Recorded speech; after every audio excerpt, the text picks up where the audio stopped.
Chapter 3, The Making of a Global World. Complete question answers from class 10th, subject Social Science History, book India and the Contemporary World 2. Discuss page 56.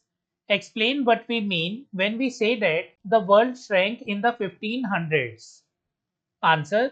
When we say the world shrank in the 1500s, we mean that distant parts of the world became more connected than ever before. This happened because European sailors discovered new sea routes to Asia and the Americas. Trade, migration, and cultural exchanges increased rapidly. Goods, people, ideas, and even diseases traveled across continents. The discovery of America and European colonization brought faraway lands into contact with each other. So, although the physical size of the earth didn't change, the connections between different parts of the world grew stronger, making it feel smaller or shrunk. Activity, page 59. Prepare a flow chart to show how Britain's decision to import food led to increased migration to America and Australia. Answer. British Corn Laws abolished 1846. Cheap food imports from abroad, grain from US, Australia, etc. British farmers couldn't compete. Unemployment in rural Britain. People migrated to cities or went overseas. Increased migration to America and Australia. So friends, this is the flowchart. You can note it down. Now let's move forward. Activity, page 59. Imagine that you are an agricultural worker who has arrived in America from Ireland. Write a paragraph on why you chose to come and how you are earning your living. Answer. I came to America from Ireland because life back home had become very hard. The potato crop, which we depended on, had failed, and many people were starving. There were no jobs, and I had to support my family. In America, I found work on a large farm. The work is tough, and I earn just enough to survive. But at least there is food to eat and a chance for a better life. I live in a small wooden hut and send some money home whenever I can. I miss Ireland, but I hope this sacrifice brings a better future for my family. Discuss page 64. Discuss the importance of language and popular traditions in the creation of national identity. Answer.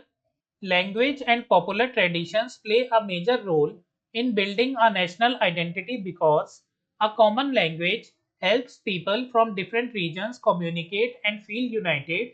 Folk songs, stories, festivals, and customs create a sense of shared culture and history. These elements make people feel part of one large family or nation, even if they live far apart.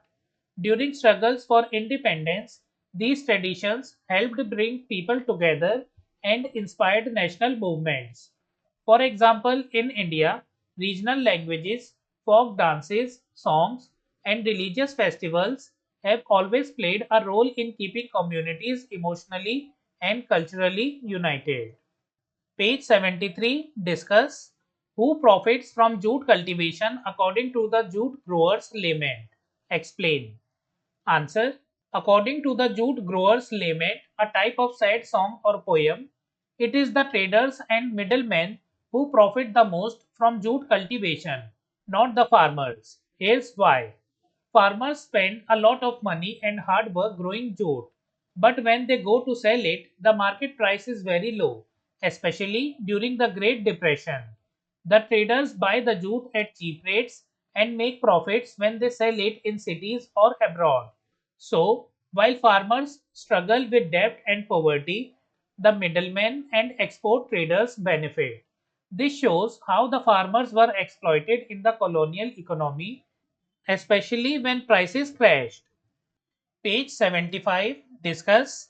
Briefly summarize the two lessons learned by economists and politicians from the interwar economic experience. Answer. Economists and politicians learned two major lessons from the experience between World War I and World War II. First, mass production needs mass consumption.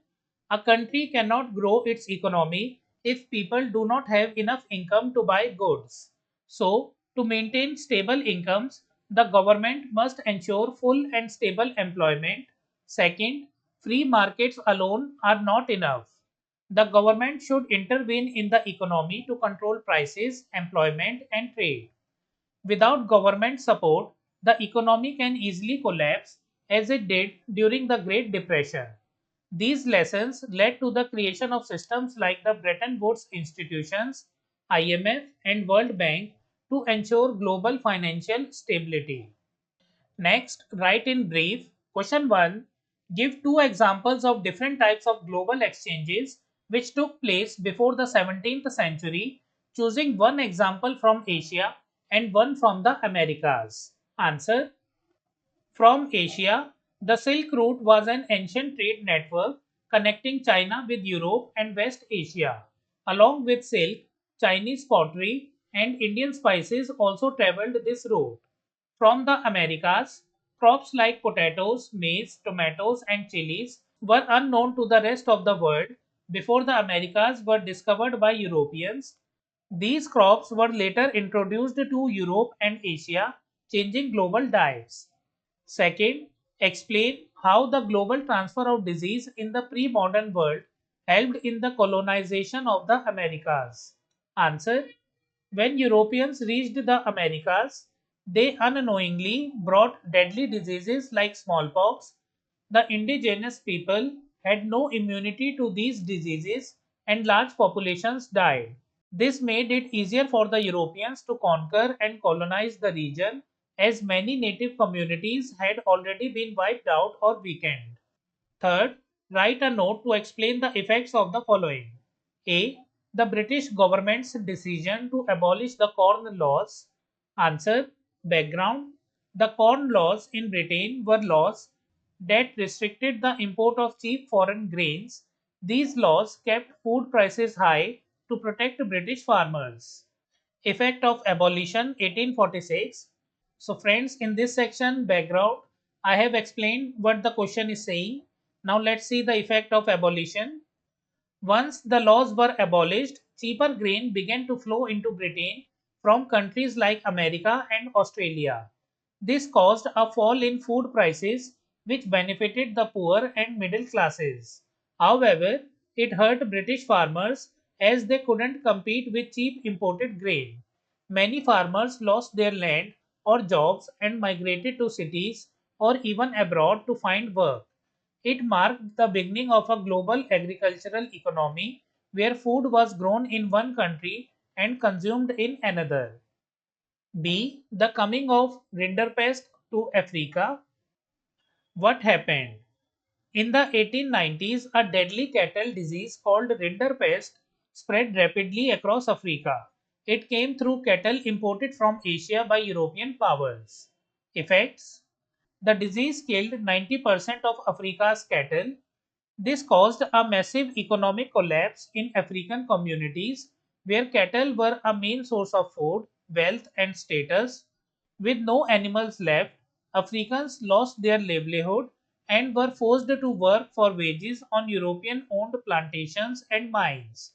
It helped European colonizers gain more control over African people by pushing them into the labor market.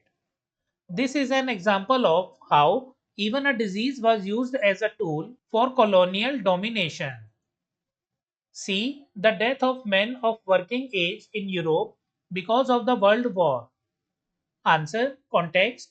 During the First World War, 1914 to 1918, millions of young men in Europe were either killed or seriously injured. Effects. Labor shortage. With so many men gone, there weren't enough people left to work in farms, factories, and offices.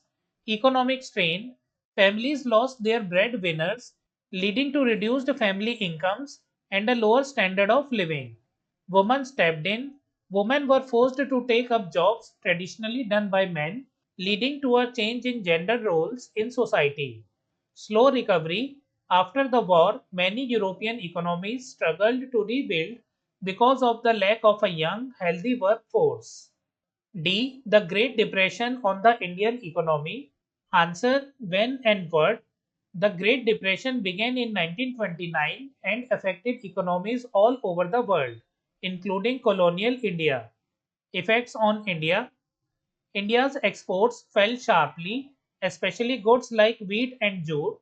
Prices of crops dropped by almost 50%, but the British colonial government did not reduce land taxes. Peasants had to sell their land, jewelry, or borrow heavily to survive. While rural areas suffered greatly, some in urban areas, like fixed income earners, were slightly better off due to falling prices. Gold exports from India increased as people sold their gold to survive.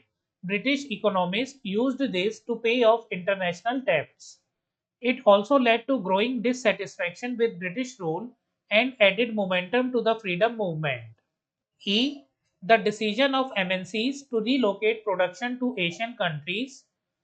Answer. Why they shifted? From the 1970s, multinational corporations, MNCs, started moving their factories to Asian countries like China, India, Vietnam, etc. due to cheap labor and lower production cost. Effects. These countries became major centers of manufacturing and trade. It created job opportunities and boosted economic growth in developing nations.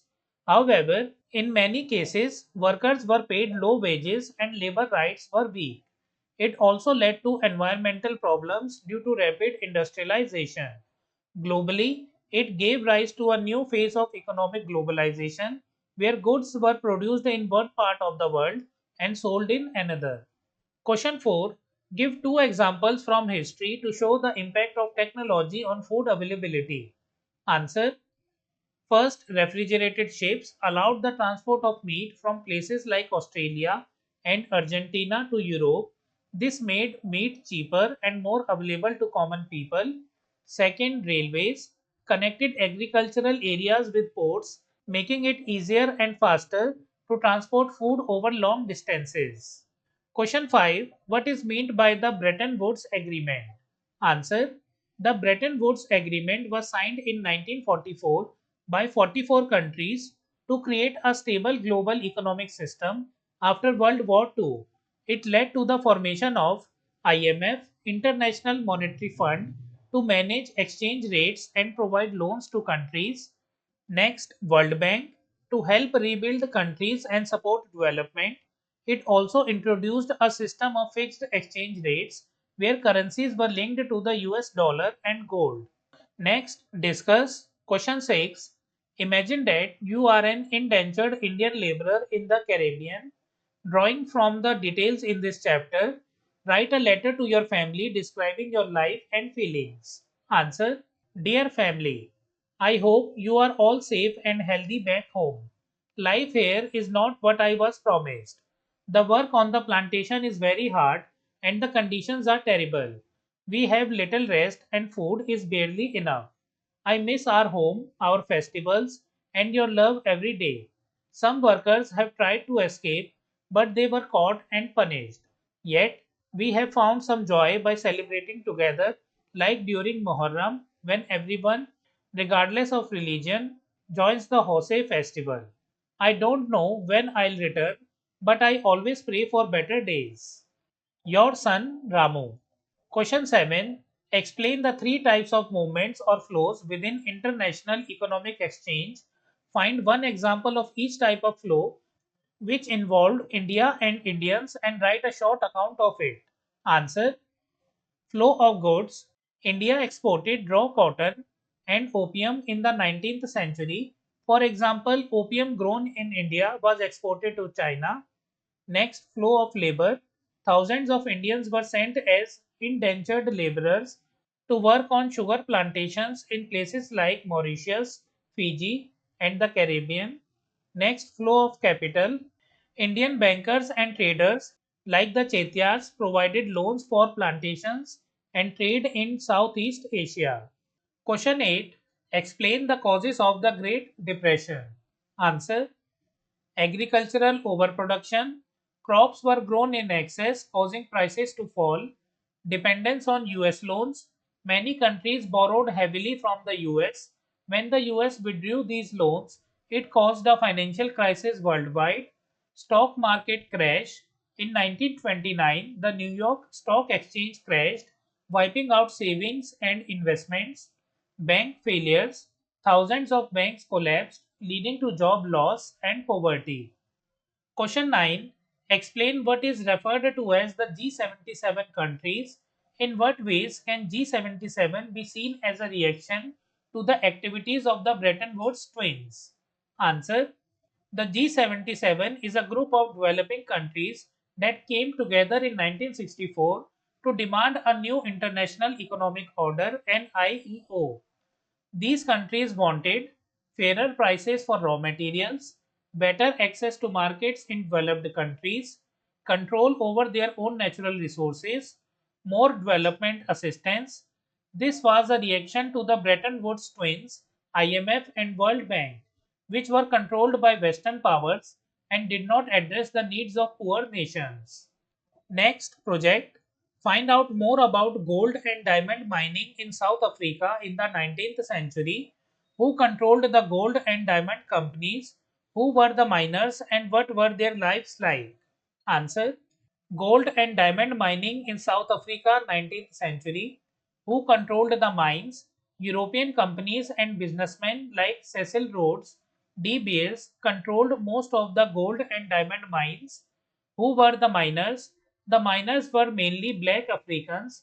They worked under very harsh conditions for low wages and were often forced to live in cramped, closed compounds. What were their lives like? Their lives were filled with hardship, long working hours, strict supervision, and very poor living conditions. Many were not allowed to move freely and had few rights. So, friends, we have completed all these question answers from chapter 3, The Making of Global World. So, friends, if you don't know, I would like to tell you that this is an auto dubbed video. Original language is in English, but you can switch it to Hindi for understand the video better.